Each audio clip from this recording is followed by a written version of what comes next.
Well, let's get into the intel portion of where we are.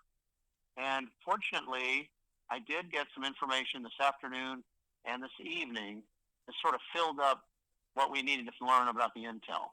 I'm always curious when we have information, let's say even on last Tuesday's call, that made Wednesday or today look really good for us to get everything started, to get our 800 numbers. Well, I came to find out, this is very interesting, really, how this happened. Came to find out that the reason it didn't go yet for us here, yesterday or today, is because the currencies that we have, and there are going to be 17 currencies that are going up substantially in value, and I've told you guys what I thought the main top 3 or 4 were. And what's happening is we got word with a call through the Treasury Department that these rates on dinar and dong are going to go up substantially. I mean, huge factors.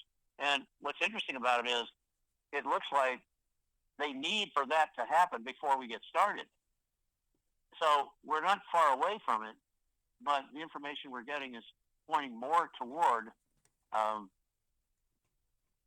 everything getting released over the weekend, which sounds more like Saturday to me, not possibly tomorrow as much as Saturday. Could we get numbers on Saturday?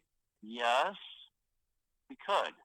But it looks like the releases I'm talking about that should occur maybe Saturday are for bondholders to get emails on when they should have their funds in their accounts active and accessible.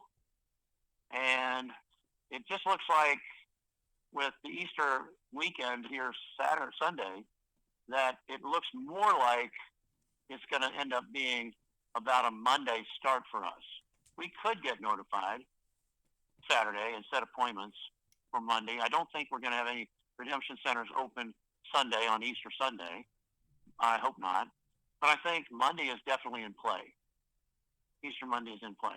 So when we say releases, I say, what does that really mean when we say everything gets released? Well, remember we still talked about a 48-hour rollout, and I think that's really what we're looking at.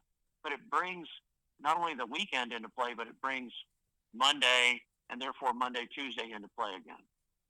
Now, President Trump wanted this to start before Easter, which is this Sunday, before that. And I think we could get our notifications by or before Easter Sunday, but chances are our exchanges wouldn't take place until like Monday.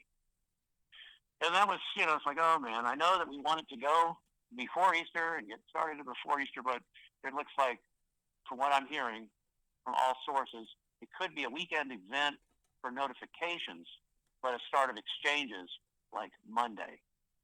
I'm not even going to bring Tuesday in because it was more Monday. So we'll see.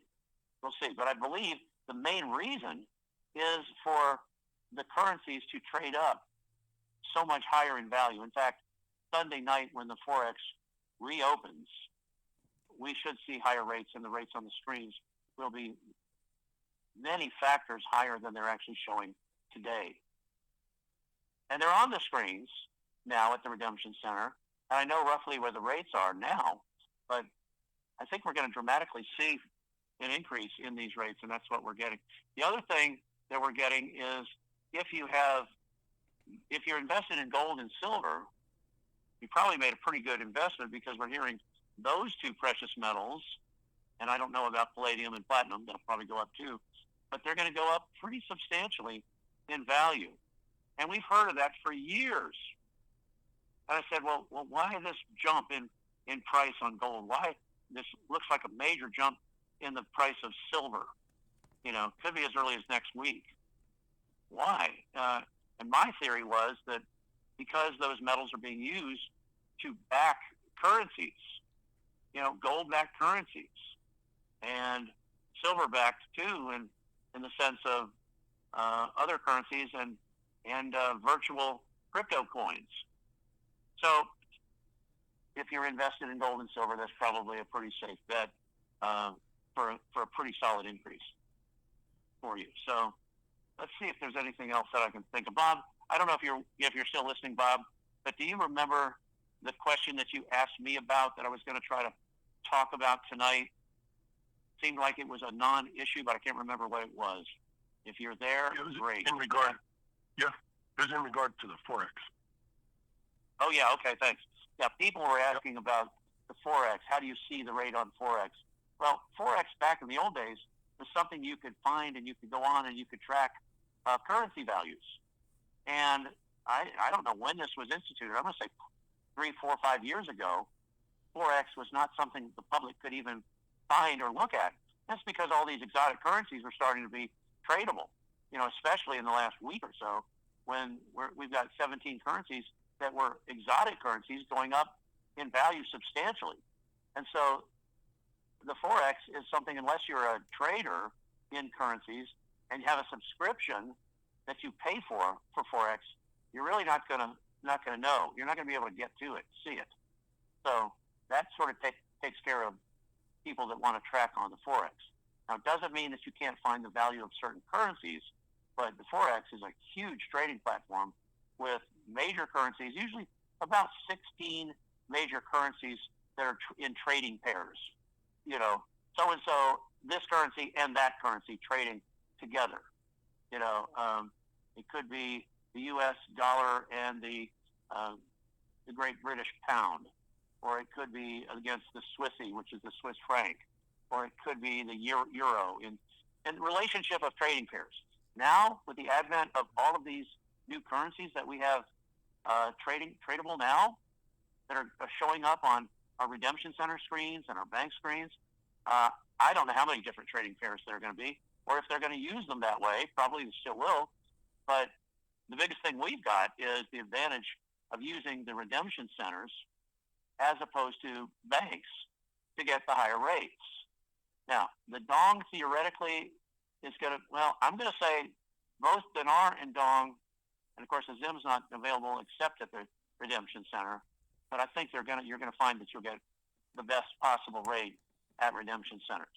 Now, here's one other point about banks. You remember, I believe it was Tuesday, I said that some of the states, the liberal states especially, had refused to get on the quantum financial system. And they were just playing hard to get, playing hardball. Well, guess what?